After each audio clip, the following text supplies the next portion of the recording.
Hello students, welcome to week 9. We're getting really close to the end, so I hope you can see the light at the end of the tunnel. One thing I wanted to bring up from Module 8 case studies, I'm just about wrapping those up as far as grading goes.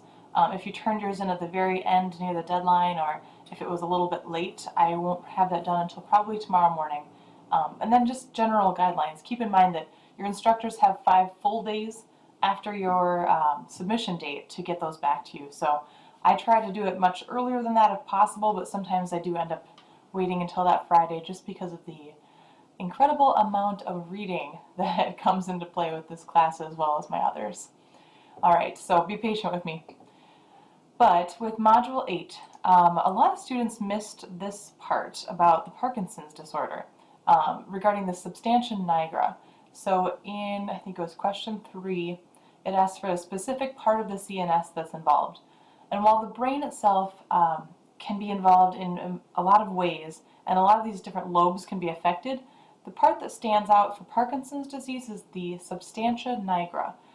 These are, this is a big area for producing dopamine, which is one of the problems with Parkinson's and why you end up with those shaky movements.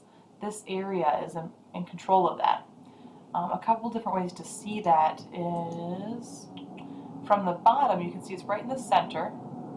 There's 2, so substantia nigra on each side, right and left side of the brain. And I think another good way to see that is through an MRI, just like this. Actually, this might be a CT scan. But either way, this colored part right here is what we would be looking for if we took a any kind of imaging of someone who has Parkinson's symptoms. We want to know what's going on. Alright, and then let's take a quick preview of Module 10.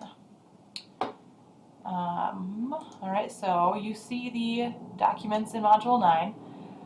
The first one, I think it's kind of nice because it's one patient. Instead of having to look through 4 different diagnoses, this entire case study that you can see right here, let me just scroll up to the top, is all about Ellie. So Ellie is a 22-year-old female, and I'll let you look through all of her information here on your own.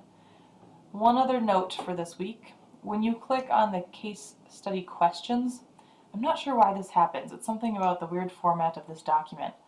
But in part 4, a lot of you will see these 2 question marks for number 1. Ellie is a 22-year-old female. So depending on what you're using to bring up this document, sometimes that format doesn't show, but she is 22. So keep that in mind. I think that'll help maybe diagnose what's going on with her. So she's a younger woman. Keep that in mind. Might help you. But that said, if you have any questions about this case study or anything as we get close to the end of the quarter and you just want to figure out what's going on, let me know. I want to help before it becomes a problem. So if you have any trouble with this case study, let me know before Sunday night. I'm happy to help point you in the right direction.